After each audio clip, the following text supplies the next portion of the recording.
All right, let's dive into one of the coolest puzzles in all of math. Infinite series. I mean, think about it. How can you add up an infinite number of things and just stop at a number? It sounds completely impossible, right? But to crack that puzzle, you need the right tools. And today, we're adding two of the most powerful ones to our toolkit, the ratio and the root tests. This is really the big question, isn't it? If you're adding numbers on and on and on forever, your brain just tells you the sum has to get infinitely big. But amazingly, sometimes it doesn't. Sometimes it gets closer and closer to one specific value. Mathematicians call that convergence. And the real game is figuring out when that happens. So here's our game plan for today. We'll start with the puzzle itself, then we'll get our hands on the ratio test, and then the root test. After that, and this is the important part, we'll talk strategy. And finally, we'll put the whole thing together. Okay, first up is the ratio test. I love this one. I like to call it the factorial specialist, because if you see a very specific clue in a problem, this test is almost always your best move. And here is that clue. If you see a factorial, that little n with an exclamation mark, or really any kind of complex product in your series, your brain should immediately scream ratio test. It is custom built for these situations. So how does it actually work? Well, it's a pretty clever idea. The test just looks at the ratio of consecutive terms. You're basically asking, what's the next term divided by the current term? By taking the limit of that ratio as we head out towards infinity, we're finding out if the terms are getting smaller or bigger in the long run. And the answer to that question is what we call L. And that little letter L gives us three super clear outcomes. If L is less than 1, it means the terms are shrinking fast enough for the whole series to settle down on a finite number. It converges. Now, if L is greater than 1, the terms are actually growing and the sum just explodes towards infinity. It diverges. And then there's the tricky one. If L is exactly 1, the test just kind of throws its hands up. It's inconclusive. And that's our cue to reach for another tool. Let's see it in the wild. You see a series like this one, 2 to the n over n factorial. And bam, there it is, the factorial. That's our signal. We unleash the ratio test. We find that the limit is less than 1, and just like that, we know for sure this series converges. All right, time for our second major tool, the root test. Now, if the ratio test was our factorial specialist, then I like to think of this one as the power tamer, because it's designed to handle another really common pattern you'll see. And the signal for the root test is just as obvious. When you see a series where the entire expression for each term is sitting inside parentheses and raised to the nth power, that is a massive, flashing neon sign telling you to use the root test. It's built to tame those pesky nth powers. So, how does it tame them? It's beautiful in its simplicity. To undo an nth power, you take the nth root.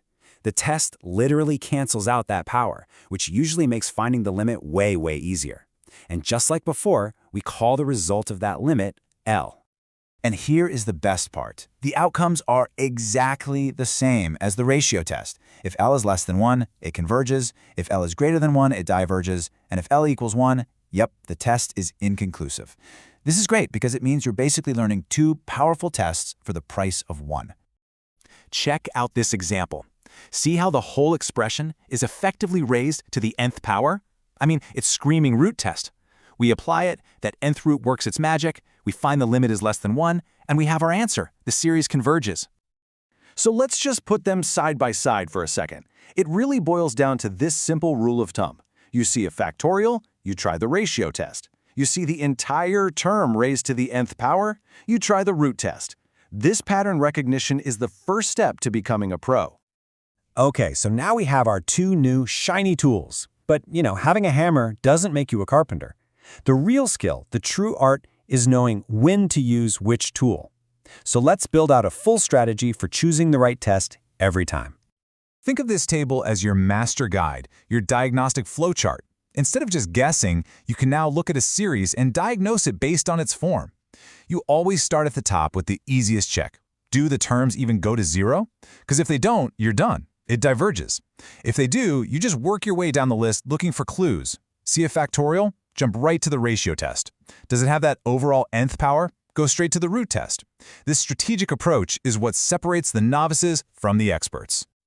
Okay, you've seen the guide. Now let's put it into practice. We're going to do a little rapid-fire round. We'll look at 3 different series, and for each one, we're going to follow the strategy. Spot the indicator, pick the tool, get the result. Ready? Let's do this. First up, what's the indicator? A factorial, loud and clear. So, what's our tool? The ratio test. And the result? This series diverges. Boom! Next one. Okay, what's the indicator here? The entire term is raised to the nth power. So the tool is obviously the root test. And the result? This one converges. See how fast this is when you know what to look for? Next. And last one. What's the indicator here? This is a classic geometric series form. So our tool isn't one of our new ones. It's the geometric series test. And the result? It converges. 3 problems, 3 different tools, all chosen instantly by spotting the right pattern. And in fact, this strategy guide can be expanded to include at least 7 major tests for convergence. The 2 we covered today are incredibly powerful, but once you master the full toolkit, you're ready for pretty much any infinite series puzzle that comes your way. So, let's just recap the big ideas. The ratio test is your absolute specialist for factorials. The root test is the champion at taming nth powers.